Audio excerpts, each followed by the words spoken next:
अगर सफलता मंजिल है तो असफलता वो रास्ता है जो हमें इस मंजिल तक पहुंचाता है। यही वजह है कि बहुत बड़े बड़े लोगों ने इन दोनों में ही आशा की किरण देखी है। छोटी छोटी असफलताएं ही आगे चलकर बड़ी सफलता बदलती हैं।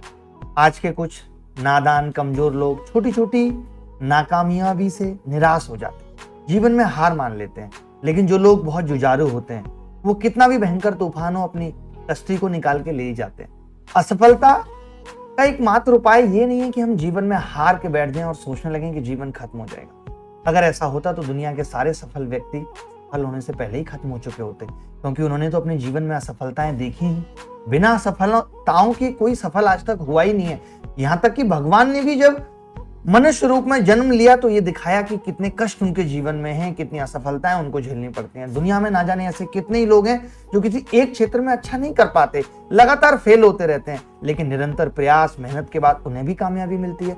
पूरा संसार के लिए वो मिसाल साबित होते हैं। डॉक्टर एपीजे अब्दुल कलाम साहब को ही देख लीजिए।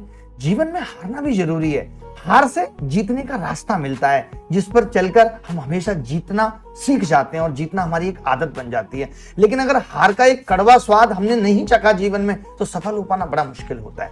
लेकिन जो लोग हार मानकर जीवन खत्म करने के बारे में सोचने लगते हैं, काम में दोबारा नहीं मेहनत करना चाहते, उनका जीवन बेकार है। उन्हें यह डर लगा रहता है कि मैं जीवन में कुछ अच्छा कर पाऊंगा या नहीं कर पाऊंगा, कर पाऊंगा या नहीं कर पाऊंगा। वो ट्रायल नहीं करना चाहते, वो डरते हैं। उन्होंने ये डर आगे चल के क्या होगा अगर ये लड़की मुझसे शादी नहीं करेगी, मैं इस डर को पहले दिन अपने अंदर बिठा लूं तो आप मुझे बताइए कि क्या मैं उसके साथ एक रिश्ता चला पाऊंगा।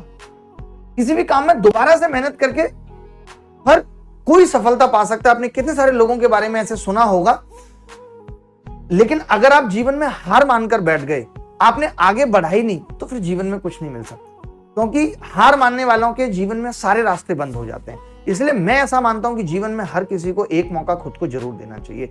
एक मौके के में भी सफलता ना मिले तो फिर दोबारा अपने आप को मौका देना चाहिए। बस आपको यह पता होना चाहिए कि ये रास्ता मेरी मंजिल तक जा रहा है। अगर मैंने धैर्य रखा, पेशेंस रखा, तो ये मुझे मेरी मंजिल तक पहुंचा देगा। लेकिन ये डर से हम बचे कैसे?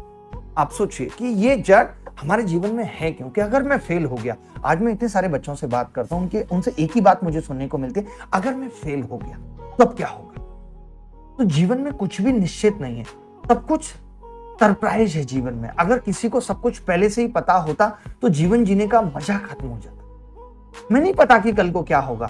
अब मैं आज से 10 साल पहले सरकारी नौकरी को अपने जीवन का अंतिम उद्देश्य समझता था, लेकिन अभी वैसा नहीं है। तो मुझे भी नहीं पता था कि आज से 10 साल बाद मैं क्या कर रहा हूंगा, किसी को भी नहीं पता होता। तो जब हम जिस काम को जब कर रहे हैं उसको अगर हम खुशी से करेंगे तो सिर्फ हमें खुशी ही नहीं मिलेगी, हमें सफलता भी मिलेगी। लेकिन अगर हम इस डर के साथ कोई काम करेंगे कि अगर ऐसा नहीं हुआ तो क्या होगा, ऐसे लोग, ऐसे समझिए कि जब हम जीवन में कोहरे में चलते हैं तो हमें बहुत कम दूर का दिखाई देता है। हमें यह भी नहीं पता होता कि उस घर के बाद क्या है। लेकिन जब हम उस घर पे पहुंचते हैं तो हमें पता चलता है कि अभी मैं और 100 मीटर चल सकता हूं। यानी जीवन का सीधा सीधा मतलब यह है कि अगर मैंने अभी 1 साल ये टारगेट बनाया हुआ है कि मुझे ये करना है, अब मुझे नहीं पता, मैं अपनी पूरी शिद्दत लगाऊंगा, पूरी मेहनत लगाऊंगा, उसके बाद जो भी होगा अच्छा होगा। कितने सारे ऐसे लोग हैं, आप देख रहे हो आज एजुकेटर हैं जो एसएससी की नौकरी नहीं ले पाए, लेकिन ऐसा नहीं कि उनका जीवन सफल नहीं हो पाया। उन्होंने लगातार मेहनत की, उन्होंने अपने आप को मैथ्स में या इंग्लिश में इतना स्ट्रांग बनाया कि आज लोग उन्हें भगवान मान रहे हैं। कैसे हुआ वो? तो ऐसा नहीं कि जो हम जीवन में सोचेंगे वो सब होता चला जाएगा। अगर ऐसा होता तो 8th क्लास वाली रीना ही हमारी हो चुकी होती, लेकिन नहीं हुआ। रीना की शादी हो गई, आज 2 बच्चे और हम अभी तक कुंवारे बैठ रहे हैं। तो ऐसा कुछ नहीं है कि हम जो भी फर्स्ट स्टैंड पे अपने जीवन में सोचेंगे वो सब कुछ मिल जाएगा। ऊपर वाले को भी मालूम है कि आपको क्या देना है और क्या नहीं देना और कब देना है।